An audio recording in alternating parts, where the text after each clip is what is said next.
Hello and welcome to another Vinny Talks Yanks. I'm your host Vincent LaRose, and today, as we know, the Yankees lose. They lose the series against the Cubs after sweeping the Mariners. So that finishes the first half of this season.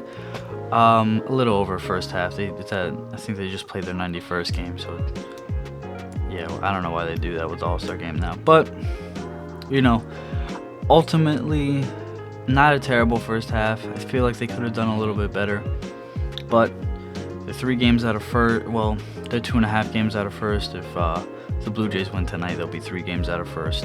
The Red Sox actually just won 10 in a row, so they just tied us in the standings. So it's going to be an interesting second half. But as always, we'll start the video with a Today in Yankees history. So on this day in 1973, Bobby Mercer has a 3-homer game against the Royals. This game accounted for all 5 RBIs in a 5-0 win against the Royals, and the game only lasted an hour and 51 minutes. I picked this Yankees history because the game only lasted an hour and 51 minutes. I feel like that was kind of unheard of then. I know very early, maybe about the 1900s to about 1960, probably even later, I think until the 80s in some cases, but not all stadiums had lights, so they couldn't play night games, so most of these games were day games, so they try to get them done as fast as possible. But I feel like, hour and 51 minutes is kind of strange, a weird one. Not a lot happened this day in Yankee history, but nevertheless, good game from Bobby Mercer. So anyways, let's get into the injury and roster moves. So the only truly new update since before my last video is Luis Hill. He made his first rehab starts. He threw 3.1 innings. He walked 1 guy, gave up 1 run, 2 hits, and I believe he had 6 strikeouts. So I think he had 40 pitches. No, definitely more than 40 pitches. I'm not sure. I think he was in the 50s. Aaron Boone was asked today if they would go into a higher pitch count, maybe mid-60s. He said no, they're probably going to stick in the high 50s as they're not rushing Hill, and they believe this is going to be a trade deadline acquisition. So I likely see them only getting 1 pitcher, by the way they're describing this, but hopefully they can get 2. But yeah, that's pretty much the updates for that. So we'll just get right into Game 1. So Game 1, Rodon takes the mound as he looks... Sorry, my camera was a little weird. Anyways, Rodon takes him out as he looks to start the last series of the first half of the season. On a good note, he pitched phenomenally. He went 8 innings. He only gives up 4 hits, no runs, 1 walk, and 8 strikeouts, and he shuts the Cubs down in the best start of his Yankees career. Beautiful start by Rodon, a very much needed start. It was a beautifully pitched game, and he pitched really well. So it was a fun game to watch. But anyways, the offense would absolutely explode this game. They scored 11 runs, starting with a jack fly, and Aaron Judge sac fly in the 3rd, and then it's the Belly game. Belly follows Judge's sac fly with a 2-run homer, and then he hits another 2-run homer in the 5th. Then Volpe would pick up an RBI double in the 6th. Goldie would pick up an RBI single in the 7th. J.C. Escar would pick up another RBI single in the 7th, and then Belly would hit another 2-run home run in the 8th. Should have been his 4th of the game, but was his 3rd, as he joins that list. And Goldie would pick up another RBI double in the 8th to finish off the scoring for the day. So the Yankees score 11 runs today. Offense was firing on all cylinders. They continued to score well. Unfortunately, it was the only game they really scored, but a great game for Cody Bellinger. A memorable game. He got a curtain call, so awesome game. And another thing to note about this game, actually I'll say it after the bullpen, but bullpen had it really easy, only had to throw 1 inning. Efros comes out and throws a clean shutout, clean 9th to finish the shutout and give the Yankees the 11-0 win. Like I was saying though, a thing I wanted to point out about this game was Aaron Judge's defense was phenomenal. I mean, the defense all around was really good. With Kyle Tucker also robbing a home run, but Judge robs one off Pete Crow Armstrong. He makes, in the same inning, he makes a diving play in front of him to end the inning, and I think it was to save a run. And then to end Rodon's outing in the 8th, he makes another diving play in shallow right field towards the line, and Judge was just really showing off this game defensively.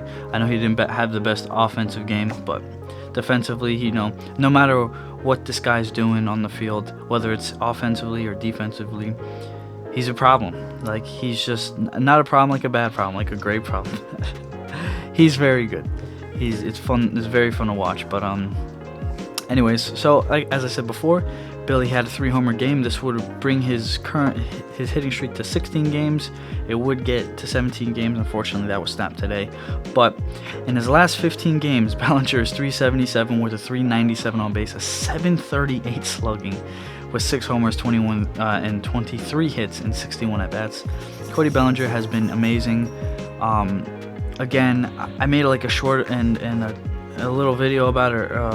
I think 2 days ago. I was like, how did we get this guy for Cody Bellinger, man? I know it's a salary dump on Chicago's end, but it still baffles me that that's all they got. I think they ended up releasing Cody Bellinger too. It amazes me how we traded him for that. Wow. It's been fun to watch Bellinger play, and as a lot of people are saying right now, Cody Bellinger saved their season. He started that 5-game winning streak, really just getting us going good before the All-Star break, which was really important.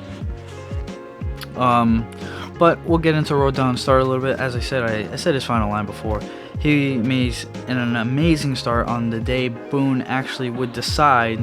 Or not decide, but Boone would get to tell him he was going to be an All-Star. So they decided it would be better for Max Fried not to pitch in the All-Star game. Obviously, and yesterday, the whole blister thing I'll get into a little bit later, but Max Fried wouldn't be starting, so Carlos Rodon replaces him and for his third All-Star appearance. He seemed a little bit fired up about it, after he was told he goes 8 innings, giving up no runs, so pretty good. And then during these 2 games, Goldie, he started heating up a little bit, hitting in his last 7 games. He's hitting 391 with a 417 on base. He's still really not gotten to like a power stroke at all. He's not hitting a lot of home runs, but he's hitting a lot of doubles and singles, and he's hitting the ball, continues to hit the ball well against lefties, and he's getting big hits in big moments. So it's nice to see him. I know he started off the season hot, and then he kind of fell off the planet for a good 2 weeks. During that time, the Yankees were struggling, but it seems like he's picking it up a little bit. Hopefully get a couple days rest, and then go into the second half of the season, firing on cylinders. But we'll get into Game 2 now. So Game 2, Fried would take the mound to end for his last start of the first half of his All-Star first half. Unfortunately, he would struggle, leaving the game in the third with blister problems. His final line would be 3 innings pitched, 6 hits, 4 runs, 3 earned runs, 3 walks, and 2 strikeouts. I know the defense was also not great against Fried.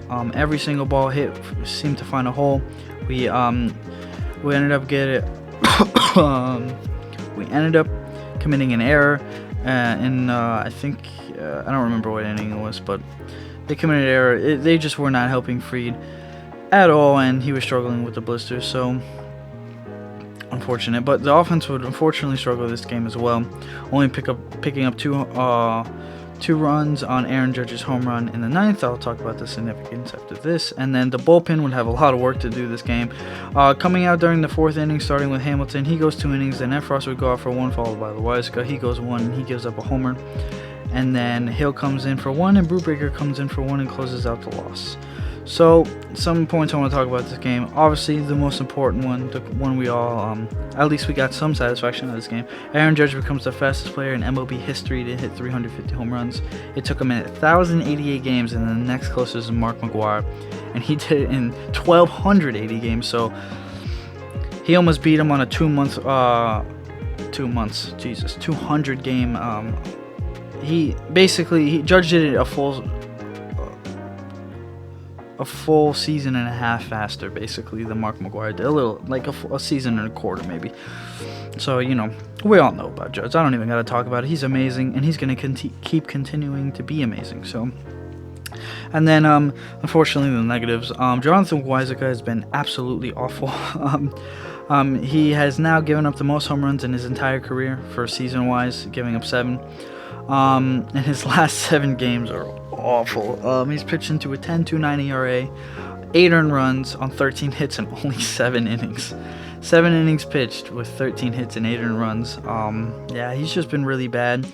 I know Paul O'Neill was talking about it on the broadcast, talking about how his pitch is tailing like normal, but it's not sinking, and that's why he's giving up a lot of the home runs. His ball's not sinking down where he could get a lot of those ground balls. So, the Yankees already need bullpen help, and this just did not help.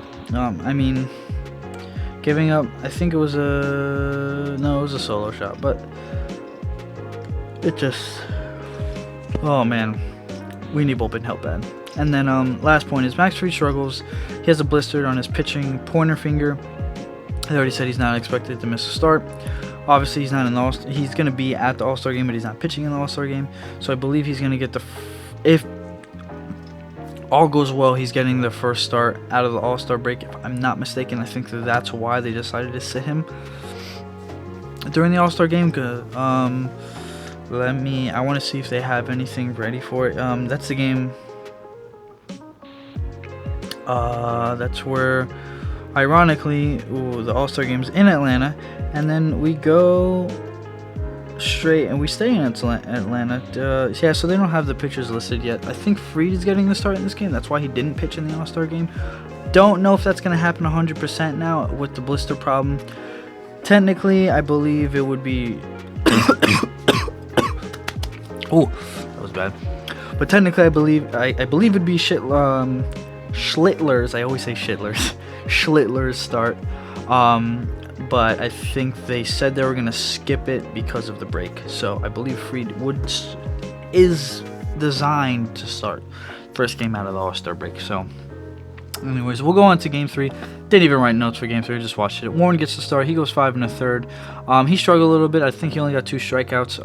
He struggled, but he kept his composure. He only gave up 1. Well, he ends up giving up 2 earned runs, but 1 was on the Ian Hamilton 2-run home run to Dansby Swanson. But Warren still needs to find it. He's still struggling in the first inning. He has an over 7 ERA, maybe just under 7 ERA in the first inning now. He just needs to find it, man. I mean, I don't know where they go at this point, because I don't know if obviously Schlittler would be the odd man out. More than likely, they'll probably just send him back down, continuing to let him work in the minors if we were to pick up another starting pitcher, or if Heel comes back before that. But I think Warren, even though I really, really hate watching Marcus Stroman pitch, I think Warren would likely be the next man out.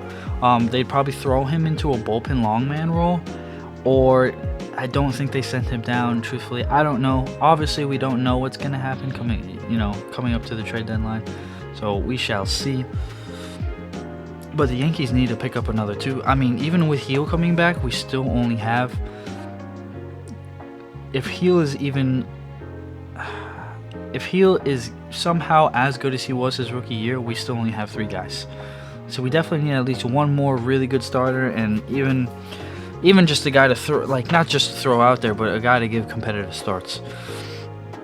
But obviously, the offense today also struggled, only getting one run on the Stanton home run in the second, and that's all she wrote with that. Bullpen comes in, like I said, Hamilton comes in, goes from Hamilton to Hill, I think to Weaver. Was it Weaver and then Williams? If I'm not mistaken, it was Hill, Weaver, then Williams. Like I said, I didn't write notes for this game. I just finished watching it. Of course, this is filmed right after. But I don't know. I think, truthfully, there's really not much to take away from this game. These last 2 games were against an All-Star, and then we're against so we went against Bubic and Imanaga. They're both really, really good lefties. And it really showed us that we need another right-handed power hitter, because, wow, our lineup is full of lefties. And, I know Grisham and Bellinger Bellinger's actually better against lefties, but still, we need a right-handed bat, and I really hope that's, a point. I know Cashman said they're really going all in, and they really want to go deep. I just don't know if that changed because of Schmidt going down. And a lot of people might question why I'd say that, but Schmidt was definitely in the mix to be in like a big role going into the postseason. I think he would at least be a Game 4 starter. I think their idea was to get one more guy with Schmidt because that would leave you Fried, Rodon. He'll probably be in the 3, Schmidt the 4, and then whoever they trade for as the 5. And now with Schmidt going down, you really need 2 more guys on top of another bat, on top of more bullpen. Like, we have a lot of work to do. I mean, a lot. I mean, I think you can probably make it work with getting 1 really good starter and maybe 2 bullpen guys, but we need at least 2 guys in the bullpen. We need a dominant bullpen guy too. That's the problem. We need somebody really, really good at the bullpen. So that's going to be really tough. But I'm going to make obviously they won't be playing during the All-Star break, so I'm going to release a video of some deadline targets. I know I released a TikTok, Instagram, all that stuff, asking you guys who we should go after. I got some silly answers. I will answer those as well as the realistic ones just on top of that. But like I said, the Yankees need a lot of guys, man. I think the offense can hold up enough if we just get 1 right-handed bat. Probably going to be a third baseman. I know Schwartz is the guy, but I'm going to leave that to my next video talking about it. Just how kind of uncomfortable it does make me, the situation we're in right now. But like I said, but you know, go back to the positive. Belly had a really good, until today's game, he had a really good series. Just Belly's been fun to watch. He's been awesome. Like like I said before, they're saying he basically saved our season. It's been amazing to watch. It's also been a really cool first half, man. A lot of ups, a lot of downs. You know, unfortunately, this is not what I want. But my views get more traction when the Yankees suck. Don't know why. Not like I get a ton of views, but that's just how it works for some reason. I guess fans are more inclined to listen and hear people talk about them when that's good because you can watch them when they're good. So, but again, it's been a fun first half, fun growing. Obviously, this is my first season doing this, so it's been a lot of fun. A lot of work as well. Me and Giancarlo, my editor, we put a lot of work into these videos, and ironically, the one video where it was just me sitting there talking and ranting is our most popular video. He didn't even have to edit the video. He just put the intro, outro, the music, and it was done. But like I said, I appreciate everybody that listens. It's been really fun, and I hope to continue to do this, and I hope to do this all the way to a World Series win, because that would absolutely be a dream come true. Obviously, they haven't won since 2009. I was 5 years old when they won. I haven't actually, with my own eyes, watched them win a World Series, and being able to watch that and then share that reaction with you guys would be really cool. So, but that's the recap. We pretty much know what's going on. Like I said, I'm gonna have a video out probably Wednesday, right after the day after the All-Star game, right before we stay in Atlanta and play Atlanta on Friday.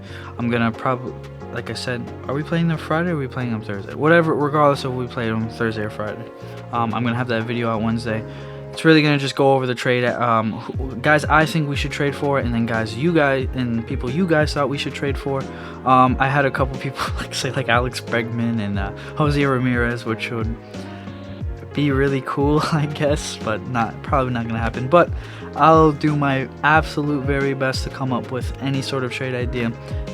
These are gonna be super unrealistic. Like a lot of these trades you guys requested are probably gonna have to involve Lombard Jr.